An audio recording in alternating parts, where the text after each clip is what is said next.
He called her dress a disgrace, a pathetic attempt to belong in a world she had been brutally cast out of. Standing in the heart of the Starlight Children's Foundation Gala, Jonathan Crestwood, her ex-husband looked at her with pure disdain, his new, glittering fiancée on his arm. He thought he was delivering the final crushing blow to the woman whose confidence he had spent years dismantling. He thought he had shattered her. He had no idea he was speaking to the most powerful person in the room. What happens next isn't just karma. It's a corporate and social takedown, so spectacular, no one saw it coming. The air in the Metropolitan Museum of Art's Sackler wing was thick with the scent of money, a heady perfume of opportunity and narcissism. Light from the massive floor-to-ceiling windows overlooking Central Park refracted through a galaxy of diamond necklaces and champagne flutes, casting shimmering patterns across the ancient Egyptian temple of Denda, which served as the gala's majestic, silent centerpiece. This was the Starlight Children's Foundation Gala, the undisputed apex of New York's philanthropic calendar, where fortunes were pledged on a handshake and reputations were made or broken over a canapé. And into this glittering shark tank walked Katherine Dubois. She felt like a ghost, not an ethereal haunting spirit, but the more mundane kind, a person so out of place they might as well be invisible. She wore a dress the color of a midnight storm cloud, a simple, unadorned sheath of slate-grey silk that fell to her ankles. It had long sleeves, a modest neckline, and no sequins, no feathers, no ostentatious cutouts. In a sea of couture gowns that screamed for attention, Catherine's dress was a whisper she knew that most people here would interpret as a cry for help. Her hand, free of any rings, smoothed down the fabric. It was a nervous gesture, a phantom limb reaching for the wedding band she hadn't worn in 3 years. 3 years since the divorce. 3 years since Jonathan Crestwood had systematically and surgically excised her from the life they had built, convincing her and everyone they knew that she was nothing without him. He was here tonight, of course. She'd seen his name on the preliminary guest list. Jonathan Crestwood, CEO of Crestwood Capital, and Ms. Bianca de la Rocha. Even their names on paper looked glossy and expensive. She hadn't seen him in person since the final court date, when he'd looked at her with a mixture of pity and contempt, the victor surveying the spoils of a war she hadn't even known they were fighting. Katherine took a flute of champagne from a passing waiter, the bubbles a welcome distraction. Her gaze drifted across the room, a Rolodex of Wall Street titans, tech moguls, and old money scions. She saw Robert Chen, the shipping magnate, locked in conversation with a senator. She saw the socialite triplets, the Patterson sisters, posing for a photographer from Vogue. It was a world she had once navigated as Jonathan's +1. Her role, limited to smiling demurely, laughing at the right jokes, and never ever outshining her husband. That was the deal. He was the sun. She was the planet existing only to reflect his light. He'd been a rising star at a prestigious investment firm when they met. She'd been a promising software engineer with a revolutionary idea for sustainable energy management systems.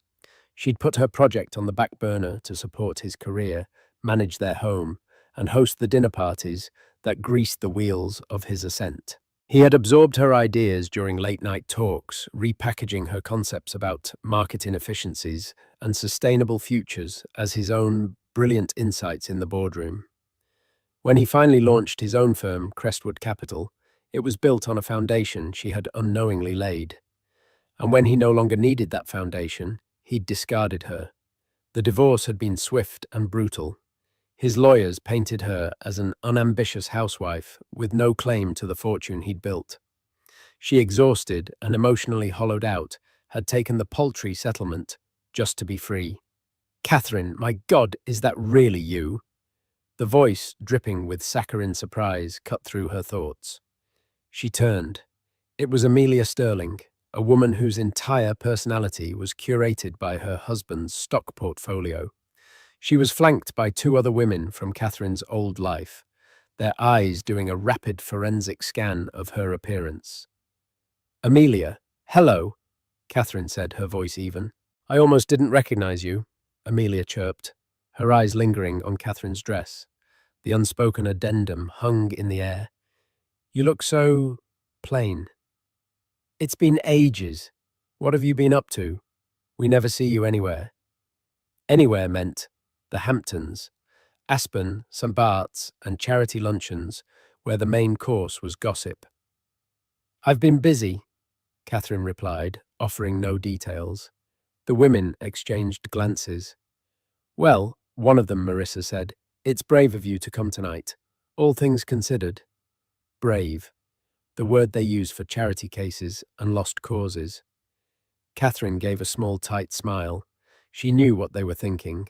They thought she was here as a guest of a guest, a forgotten relic hoping to glimpse the life she'd lost. The thought was so far from the truth, it was almost funny. Her gaze was pulled as if by a magnetic force across the room. There he was, Jonathan. He stood near the reflecting pool in front of the temple, looking every bit the master of the universe. His tuxedo was tailored to perfection. His hair was artfully styled, and his laugh was a loud, confident bark that demanded attention. On his arm was Bianca de la Rocha. She was stunning in a gown of molten gold, a dress that looked as if it had been poured onto her statuesque frame. She glittered. She shone. She was everything Catherine was not, and everything Jonathan had always wanted. As if sensing her stare, Jonathan's head turned. His eyes swept the crowd, first with indifference, then with a flicker of recognition, and finally with a slow, cruel smirk. He leaned down and whispered something in Bianca's ear. Bianca's perfectly sculpted lips curled into a similar smile of derision. And then they started walking towards her. Catherine's heart didn't pound. Her palms didn't sweat. The woman who would have crumbled 3 years ago was gone. In her place was someone who had spent those years forging herself in the fires of anonymity and ambition. She had taken her paltry settlement, combined it with a small inheritance from her grandmother, and poured every ounce of her being into the project she had abandoned for him. She had founded a company that was about to change the world. She stood her ground, took a deliberate sip of her champagne, and waited. The ghost at the feast was about to be seen.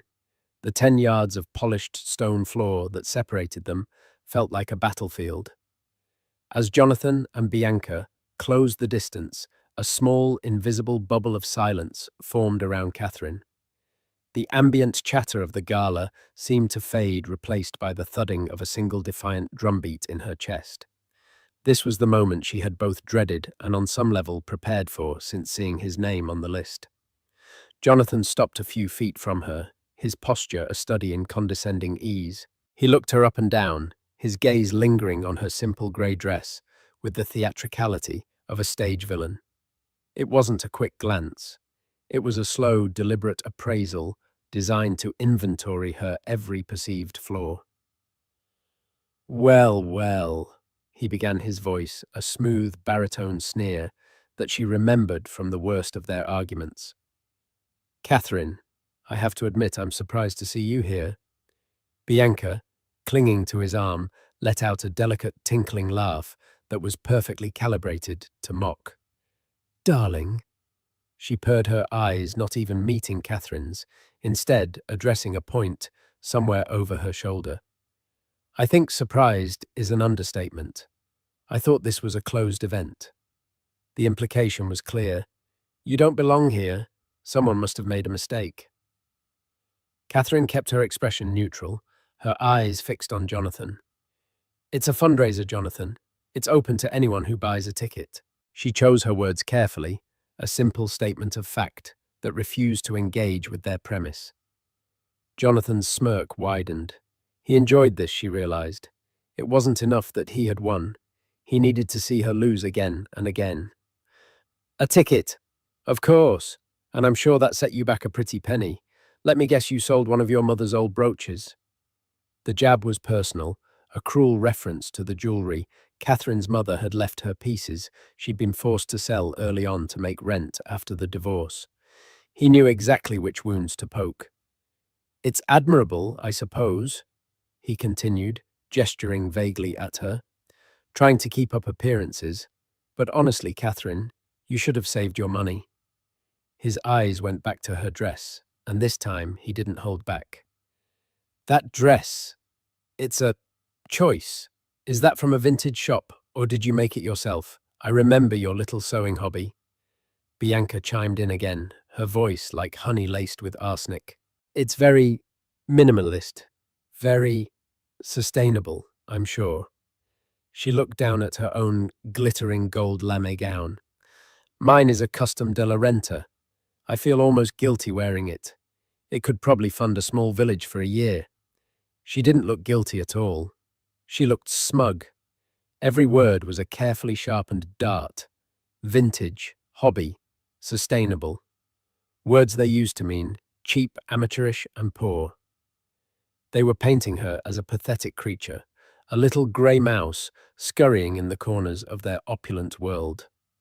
Catherine didn't flinch. She thought of the fabric her dress was made from. It was a prototype, a revolutionary biosynthetic silk developed in the labs of her company, AuraGen Dynamics. It was stronger than steel, softer than cashmere, and 100% biodegradable. A single yard of it was currently worth more than Bianca's entire couture gown. The irony was a suit of armor. It's comfortable, Catherine said simply. Jonathan laughed a harsh barking sound. Comfortable. That's what people say when they can't afford style. Look around you, Catherine. This is the big leagues. People make an effort. Showing up like this. It's not just embarrassing for you, it's disrespectful to the foundation, to the hosts. He leaned in his voice, dropping to a conspiratorial whisper, though it was loud enough for those nearby to hear. You look like your staff, a very depressed, very poorly paid member of the waitstaff. A few people in their immediate vicinity had turned to watch the exchange, their faces a mixture of curiosity and pity for the drab woman being verbally dismantled by the formidable Jonathan Crestwood and his dazzling partner. This was the kill shot, the final humiliation. He wanted to see her cry. He wanted to see her run from the room in shame. He was trying to erase her to confirm to himself and the world that she was, and always would be, nothing. But Catherine didn't look away. She didn't shrink. Instead, a strange sense of calm washed over her. It was the calm of absolute certainty. She saw him not as the monster who had haunted her past, but as a man, a predictable, petty, and ultimately insignificant man. He was playing a game whose rules no longer applied to her. He was fighting a war that she had already won on a battlefield he couldn't even see.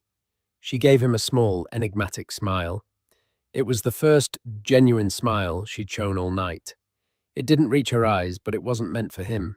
It was for herself. Thank you for your concern, Jonathan, she said, her voice quiet but firm, cutting through his arrogance with its unexpected serenity. But I'm perfectly comfortable, and I have a feeling I'm exactly where I'm supposed to be. Without another word, she turned her back on them. She didn't storm off. She didn't retreat. She simply pivoted with graceful finality and walked toward the reflecting pool, leaving Jonathan and Bianca standing there, momentarily stunned by her refusal to be broken. For a split second, a flicker of confusion crossed Jonathan's face. The scene hadn't played out the way he'd written it. He quickly masked it with a dismissive scoff, turning back to Bianca. Pathetic, he muttered loud enough for Catherine to hear. Truly pathetic. But as Catherine walked away, the pitying stares of the onlookers didn't sting. The whispers didn't cut. All she felt was the smooth, strong fabric of her dress against her skin, a secret she was holding close, and the thrilling, terrifying knowledge that in less than an hour, everyone in this room would know her name. Catherine walked until she reached the far side of the reflecting pool, putting the cold, ancient stone of the temple between her and her past. She stood before the massive sandstone monument, its hieroglyphs telling stories of gods and pharaohs, of endurance and time. In that moment, she felt a kinship with it. It had been moved piece by piece from a world away and reassembled in a foreign land, yet it retained its silent, unshakable dignity. She took a deep, steadying breath, the cool, conditioned air a balm on her frayed nerves. The confrontation had been worse than she'd imagined. The sheer, unadulterated venom in Jonathan's voice, the casual cruelty. It had been a stark reminder of the man she had escaped. A part of her, a small wounded part, felt the sting. The old insecurities whispered at the edges of her mind. You don't belong. They're right. Look at you. She closed her eyes, shutting them out. No, that was the old Catherine. The new Catherine, the one who had worked 18-hour days for 3 years, who had pitched to skeptical venture capitalists, who had built a team of brilliant minds from the ground up, who had created a company now valued at $9 billion that Catherine belonged wherever she damn well pleased. A remarkable structure, isn't it? The voice was calm and distinguished, with a hint of an old-world accent. Catherine opened her eyes and turned. Standing beside her was an elderly gentleman, perhaps in his late 70s, holding a glass of what looked like whiskey. He was impeccably dressed in a classic tuxedo, his silver hair neatly combed, and his eyes behind a pair of gold-rimmed glasses were kind and perceptive. She recognized him from the Foundation's board profiles, Arthur Pembroke, a retired diplomat and one of the Starlight Foundation's most respected, long-serving patrons. It is, Catherine agreed, her voice still a little tight. It makes you feel small, or it makes you feel connected to something vast and enduring, Mr. Pembroke countered gently. He took a sip of his drink, his gaze thoughtful. It's all a matter of perspective, my dear. He turned his kind eyes to her. I couldn't help but overhear your conversation just now with Mr. Crestwood. Catherine's posture stiffened slightly. I apologize if it was a disturbance. Not at all, he said, waving a dismissive hand. On the contrary, I was struck by your composure. Most people would not have handled such a boorish display with such grace. He looked pointedly across the pool at Jonathan, who was now holding court with a group of fawning investors, Bianca laughing shrilly at his side. Some people mistake wealth for class, a common and rather vulgar error. Catherine was taken aback by his candour. Thank you, Mr. Pembroke. Arthur, please, he insisted. I make it a point to know the people who matter in a room, and you, my dear, intrigue me. Your name is Katherine Dubois, is it not? She nodded, surprised he knew her name. She wasn't on the board, nor was she a known public figure. At least, not yet. I saw you arrive, Sir, he explained. There's a certain quiet confidence about you that stands out in a room full of peacocks. It's the look of someone who has nothing to prove. It's a look I've come to associate with true power. His words were like a restorative tonic. He saw her. He didn't see a pathetic ex-wife in a plain dress. He saw strength. I'm not sure about power, Catherine demurred, a hint of a genuine smile gracing her lips. I think it's just exhaustion. Arthur Pembroke chuckled a warm, rich sound. The most powerful people often are. It's the ones who are constantly striving, shouting their own importance from the rooftops, that you need to watch out for. They are often the most hollow. His eyes twinkled. Like Mr. Crestwood. Crestwood. Capital, isn't it? I've been reading about them. Heavily leveraged in fossil fuels. A precarious position to be in these days. One might even say it's a dinosaur's strategy. Catherine's interest was piqued. You follow the energy markets, Arthur. I follow anything that involves the future, he said. And the future, Ms. Dubois, is in sustainability. It's in innovation.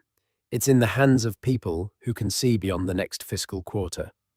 He looked directly at her, a knowing glint in his eye. I've also been reading about an extraordinary new company, a private firm that's been making massive strides in energy storage and synthetic materials. They've been very quiet, very strategic. AuraGen Dynamics, I believe it's called. Catherine's breath caught in her throat. He knew. Somehow he knew. She didn't have to confirm it. The look on her face was enough. Arthur's smile was wide and genuine. I had a suspicion when I saw your name on the benefactor's pre-brief. It's a pleasure to finally meet the architect of what I believe will be one of the most important companies of the next century. The validation in his voice, the quiet respect from a man of his stature, was more potent than any public applause. It was a lifeline thrown to her in a moment of doubt. "The world doesn't know about you yet, Catherine," he said, his voice low and conspiratorial. "But tonight it will. I must say, I'm very much looking forward to the look on Mr. Crestwood's face. It promises to be a far more entertaining spectacle than the silent auction." For the first time all evening, Catherine laughed. It was a real, unburdened laugh that seemed to echo slightly in the grand hall. She felt a profound sense of gratitude for this stranger, this unexpected ally who had truly seen her before anyone else. "To the future, then," Arthur said, raising his glass in a small toast. Catherine raised her own flute. "To the future." She echoed, her voice clear and strong. The whispers from her past were finally silent, vanquished by the promise of what was to come. The gala moved into its formal phase. The ambient chatter softened as guests found their designated tables, which were arranged in a grand semicircle facing a stage set up before the temple. Catherine found her seat at table 1, the place of honor, alongside Arthur Pembroke and the foundation's chairwoman, a stern but fair woman named Judith Bell. Catherine's name card simply read K. Dubois, a deliberate act of understatement she had requested. From her vantage point, she had a clear view of the entire room. She saw Jonathan and Bianca at table 3, close enough to be seen, but not at the head table. She watched as Jonathan schmoozed table hopping with practiced ease. He was in his element, a predator, gliding through his natural habitat. He stopped at a table with several partners from the powerful law firm Sullivan and Cromwell, sharing a laugh and a firm handshake. He was selling the illusion of success, and everyone was buying it.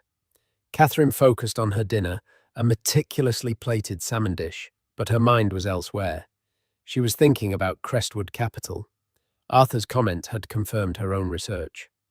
Jonathan's firm had doubled down on oil and natural gas futures, a high-risk, high-reward bet that had soured dramatically in the last 6 months with the passage of new international climate accords.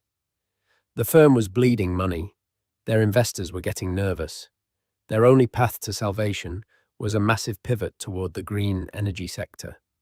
They needed to acquire or partner with a company that had the technology they lacked, and they needed to do it fast. She remembered a confidential memo her chief operations officer had shown her just last week.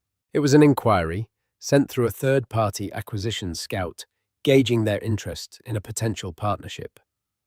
The inquiring party was anonymous, but the profile described was a mid-size investment capital firm, heavily vested in traditional energy, looking for a lifeline. The memo had described the firm as desperate. It was Crestwood Capital. She was sure of it. Jonathan was hunting for a deal with AuraGen Dynamics, and he had no earthly idea that the CEO he was trying to court was the woman he had just publicly humiliated. The dramatic irony was so thick she could almost taste it. The evening's host, a charismatic television personality named James O'Connell, took the stage.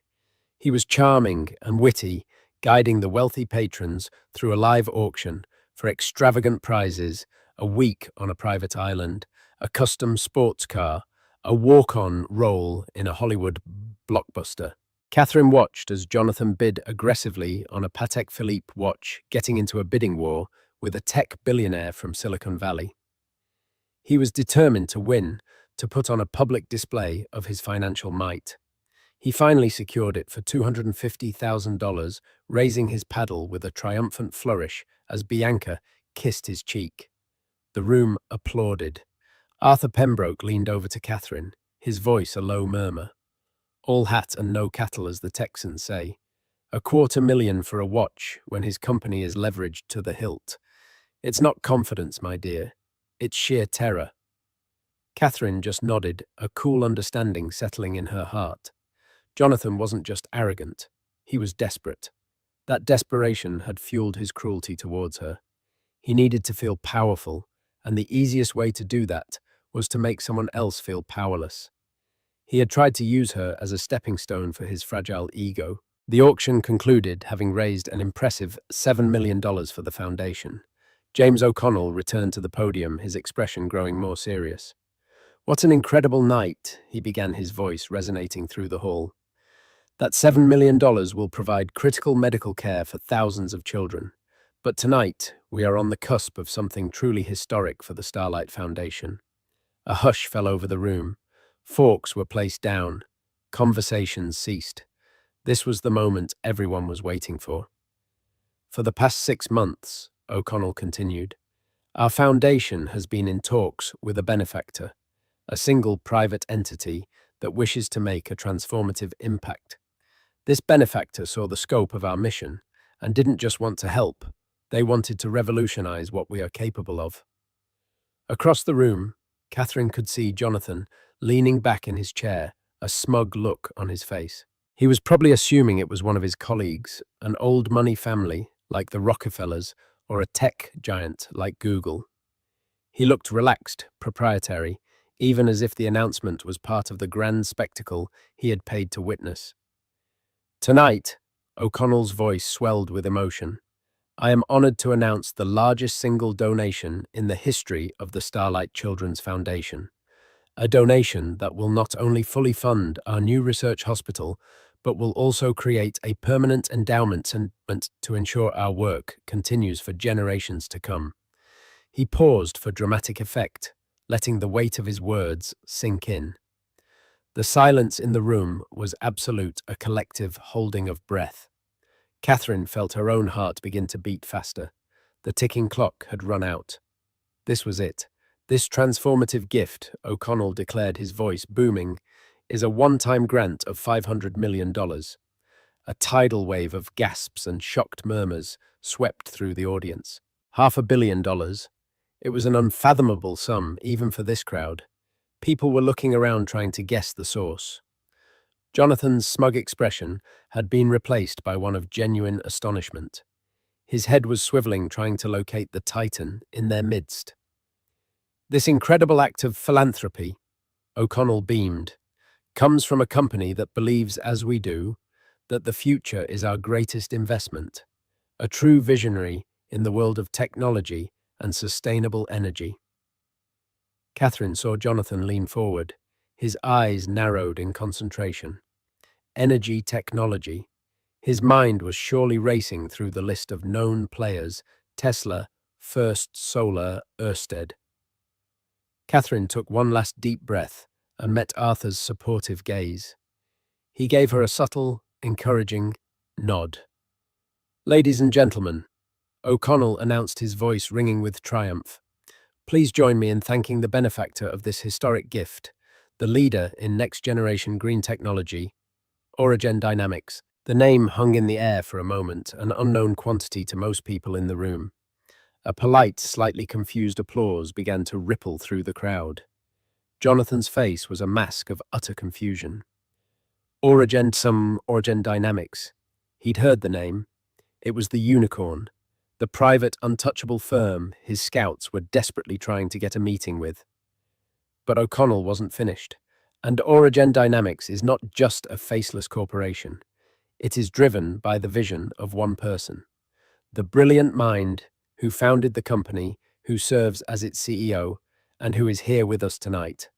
A woman who has personally pledged this gift on her company's behalf." He scanned the room, a wide smile on his face.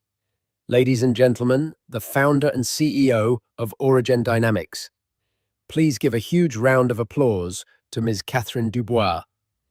For a full 3 seconds, the name hung in the air, suspended in a state of collective disbelief. Katherine Dubois. The name was familiar to some as Jonathan Crestwood's forgotten ex-wife. To others, it meant nothing at all. But connected to AuraGen Dynamics and a $500 million donation, it was a logical impossibility. Then a spotlight operator, guided by a frantic stage manager, found her at table. A brilliant white beam cut through the dim, elegant lighting of the hall, illuminating Catherine in its stark, unforgiving glare. There was no hiding. She was no longer a ghost in a grey dress. She was the epicenter of a shockwave that was tearing through the most powerful room in New York City. The polite, confused applause faltered and died. The silence that followed was deafening, thick with shock and utter incomprehension. Every single head in the room swiveled first to the woman bathed in light, and then, as if pulled by a collective gossipy instinct, to table 3. Jonathan Crestwood was frozen. The blood had drained from his face, leaving behind a pasty, sickly mask of disbelief. His mouth was slightly agape, his eyes wide and unblinking.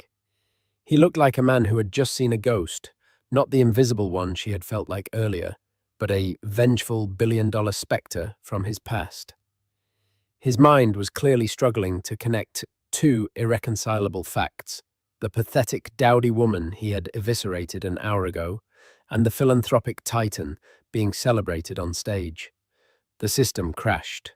The logic board fried. Nothing computed. Bianca della Rocha was faring no better. Her perfectly made-up face was a canvas of horror.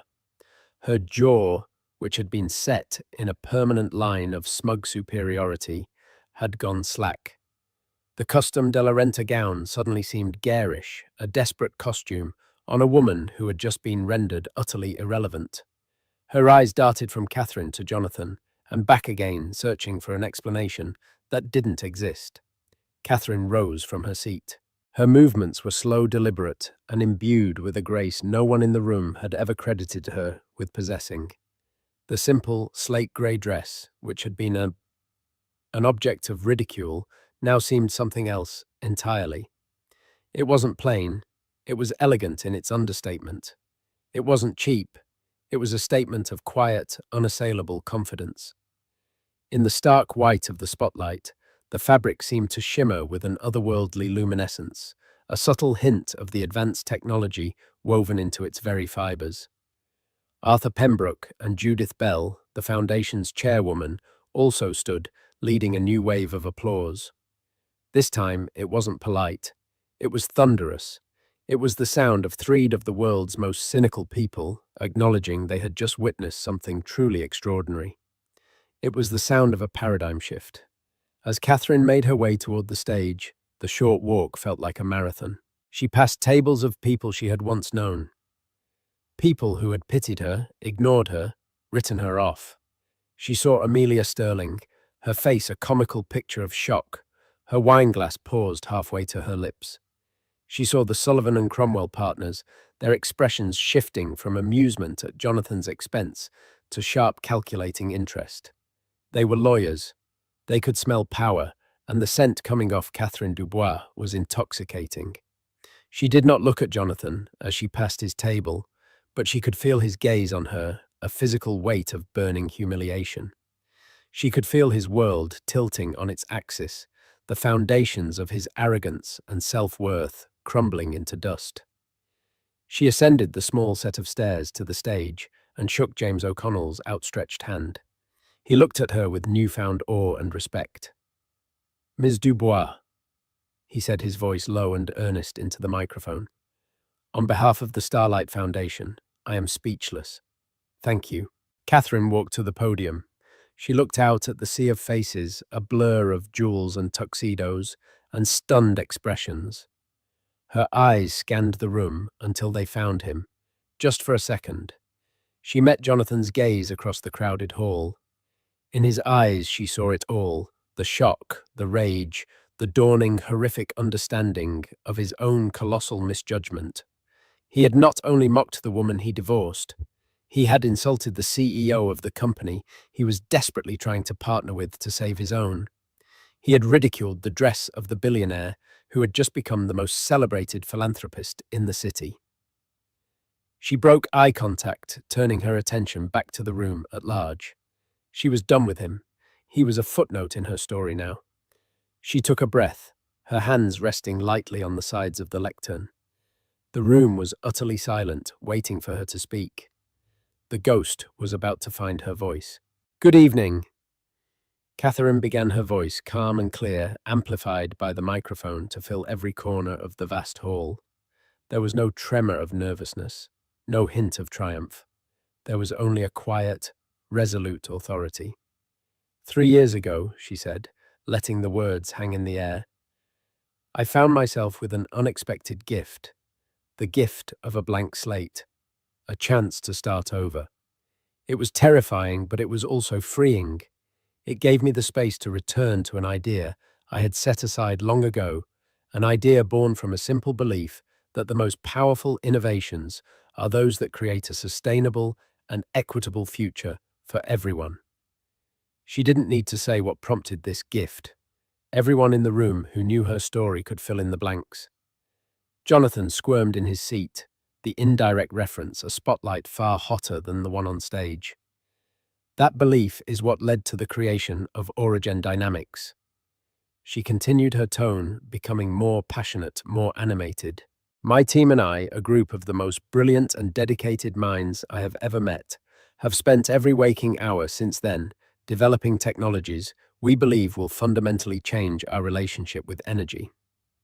We're not just building better solar panels or more efficient batteries. We are creating a new ecosystem, a future where energy is not only clean and abundant, but accessible to all. She paused, looking out at the rapt audience. We have been fortunate to be successful, very successful. This was a colossal understatement, and the quiet way she delivered it held more power than any boast. But what is the point of building a better future if we do not protect the children who are destined to inherit it? The Starlight Children's Foundation doesn't just heal sick children, it gives them a chance at that future. It provides hope where there is despair, and it is a beacon of what is possible when compassion is paired with action. She then gestured to her own dress, the simple slate grey sheath. The ridicule I received earlier for this dress was in a way understandable in this setting. She said, a murmur going through the crowd as they rolled the ugly scene. Bianca de la Rocha looked as if she wanted the floor to swallow her whole. Jonathan's face was now a deep, florid red. But this dress, Catherine went on, is more than just fabric. It is a symbol of our philosophy at AuraGen. It's made from a prototype biosilk we developed in our labs. It is created from organic carbon-capturing materials, requires 90% less water than traditional silk production, and is ounce for ounce stronger than Kevlar. It looks simple, but it is the product of immense complexity, innovation, and a commitment to substance over style. It represents our core belief: the most profound strength is often the one you cannot see. The revelation landed like a thunderclap. The dress wasn't a mark of poverty, it was a trophy of innovation. It was a wearable testament to her company's and her own success. The ultimate, if you know status symbol in a room obsessed with them, and none of them had known. AuraGen Dynamics is donating $500 million to the Starlight Foundation tonight, because we are in the business of building the future, and there is no future without healthy children. We are honored and humbled to be a part of your mission. She looked up, her speech concluded. She hadn't raised her voice. She hadn't gloated. She had not mentioned Jonathan's name once. And in doing so, she had delivered the most devastating social and professional obliteration imaginable. She hadn't needed to stoop to his level. She had simply risen so far above it that he ceased to matter. Her success was her revenge. The room erupted. It was a standing ovation, spontaneous and overwhelming. People were not just clapping, they were cheering. They were applauding the money, yes, but they were also applauding the story. The underdog, the quiet genius, the woman who had turned personal rubble into a global empire and had done so with breathtaking class. As Catherine stepped back from the podium, Arthur Pembroke was the first to greet her, his eyes shining with pride. "Magnificent, my dear," he whispered. "Absolutely magnificent." The stage was soon flooded with people: Foundation board members, philanthropists, Wall Street investors who had ignored her a mere hour ago and were now desperate for an introduction. She was mobbed, surrounded by a sea of outstretched hands and congratulatory shouts. Across the room, at table 3, the scene was one of utter devastation. People were actively avoiding it. The chairs around Jonathan and Bianca were empty. He was a pariah, a man who had publicly backed the wrong horse in the most spectacular fashion. He had mocked the woman who held the keys to his company's survival. He had revealed himself to be not just cruel, but a catastrophic fool. A waiter, oblivious, approached their table. "More champagne, Mr. Crestwood." Jonathan just stared blankly ahead, the sounds of Catherine's ovation washing over him like acid. He had spent 3 years believing he was the sun. He had just learned in the most public way possible that he was nothing more than a black hole, and her star had just gone supernova. A week after the Aura Airlines deal had detonated on the launch pad, the air in Seattle felt different. It was crisp and charged with the energy of creation, a stark contrast to the stale atmosphere of recrimination that now choked the executive suites in Chicago. The headquarters of Stellara Air was not a fortress of old money like Aura Tower, but a sprawling, light-filled campus of glass and cedar designed to foster interaction, not intimidation. It was here that the future of Vector Dynamics Aerospace would be reborn. Dr. Althea Grant and David Chen were met not by an assistant, but by Stellara's CEO, Maria Flores, and her chief technology officer, a brilliant, fast-talking engineer named Ben Carter. There was no formal procession to a sterile boardroom.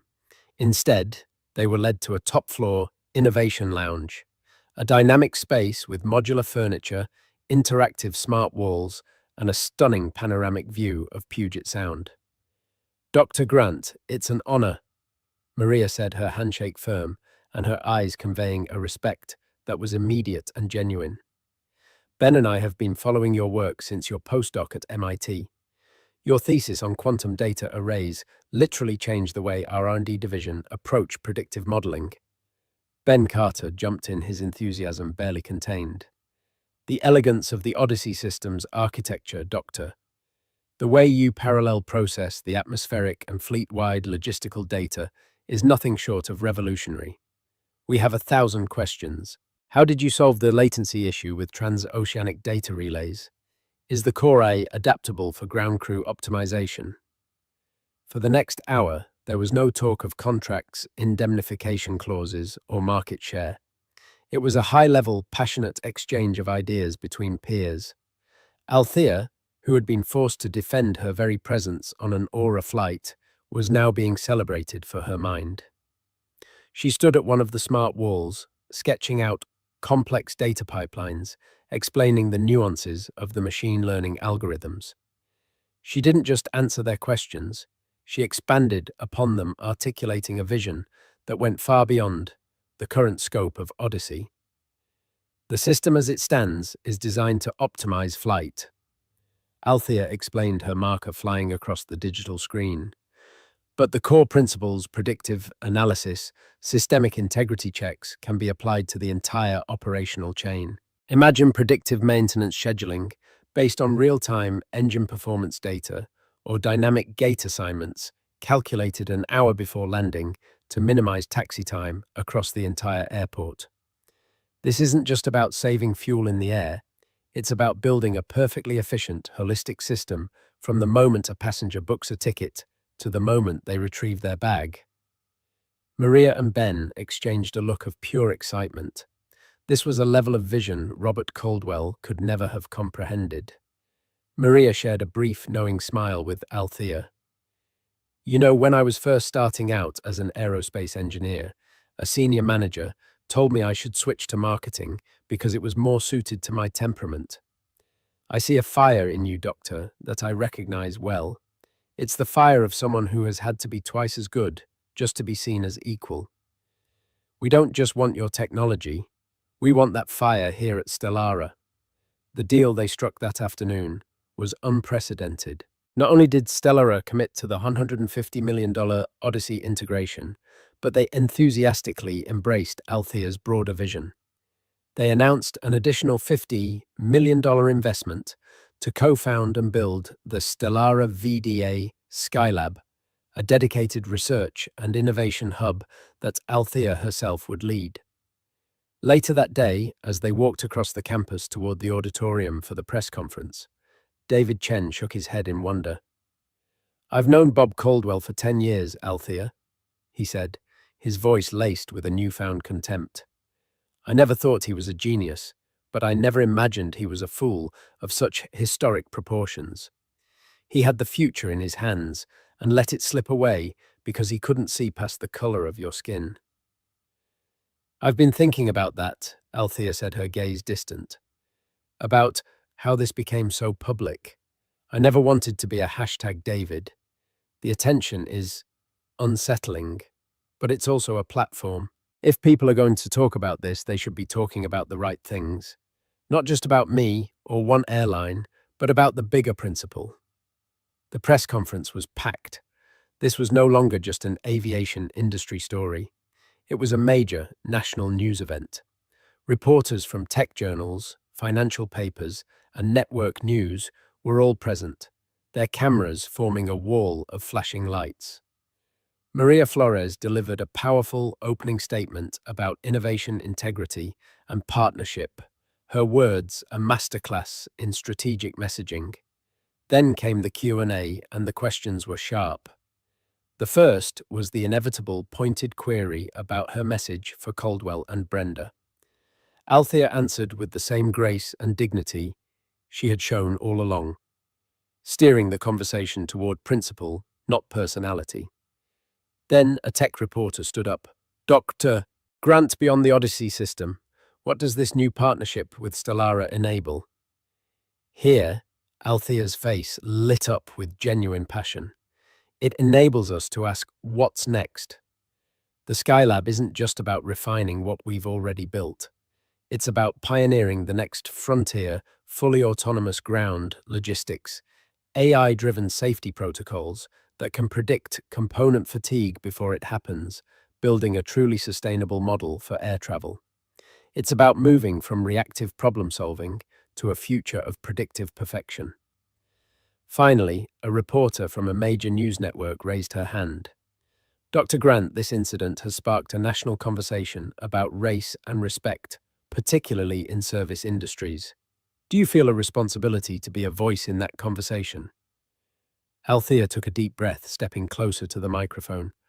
"I feel a responsibility to do my job with excellence and to treat others with respect. That is a responsibility we all share. The conversation this has sparked is important, but it should not require a $150 million contract to be at stake for us to listen. Dignity shouldn't have a price tag. Respect shouldn't be reserved for the first-class cabin. It is the fundamental currency of a decent society. My hope is that my work and the integrity of partners like Stellara Air speaks for itself.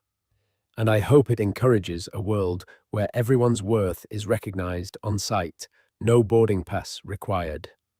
Her words were met with a rare moment of stunned silence, followed by a wave of applause. Miles away, the echoes of that applause fell on deaf ears. Robert Caldwell sat in his cavernous, silent home office, the television screen showing Althea's triumphant face. His phone lay dark on the desk.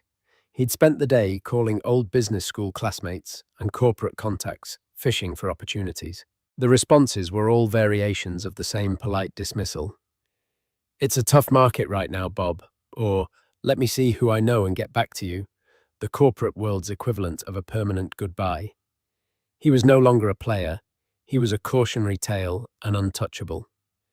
In a drab, fluorescent-lit unemployment office across town, Brenda O'Malley sat clutching a ticket with the number E47. She was waiting to be counseled on her re-employment prospects. The woman next to her was scrolling on her phone and laughed. "Hey, you see this?" she said to her friend. "It's about that racist flight attendant from Aura. Serves her right." Brenda shrank in her plastic chair, pulling her collar up her face, burning with a shame so profound it was physically painful. She, who had once patrolled the aisles with an air of absolute authority, was now an anonymous, disgraced number in a queue. But the final scene of this saga was not one of wreckage, it was one of creation. The following Monday, Althea walked into the newly christened Stellar of Day Skylab. It was a vibrant open space already buzzing with energy. A diverse team of V-Day veterans and bright young Stellara engineers were gathered around a central cluster of whiteboards. "Okay, team," Althea said, picking up a green marker, a broad smile on her face. "The Odyssey system is yesterday's news. Today we start designing its replacement. No idea is too crazy. Let's build the future." An excited chatter filled the room as engineers rushed to the boards, sketching, debating, and collaborating. Althea stood in the middle of it all, not just as an engineer, but as a leader, a conductor of a symphony of innovation. The camera of her life pulled back to reveal a scene, not of a lone genius, but of a thriving community working together to build something better. This was the new horizon, not just a destination, but a new, more hopeful way of making the journey. And just like that, Katherine Dubois didn't just win, she rewrote the entire game. Her story isn't just about revenge. It's a powerful testament to the fact that true value isn't measured in couture gowns or public opinion, but in resilience, vision, and the quiet, unwavering belief in oneself. She built her empire not to prove her ex-husband wrong, but to prove herself right. His humiliation was simply a byproduct of her spectacular success. If Catherine's story of quiet strength and ultimate triumph inspires you, and you believe in the power of rising from the ashes, show your support by hitting that like button. It tells us you want more stories of incredible empowerment. What do you think was going through Jonathan's mind the exact moment her name was called? Let us know in the comments below. Don't forget to share this video with someone who needs a reminder of their own strength, and subscribe to our channel for more unforgettable real-life dramas.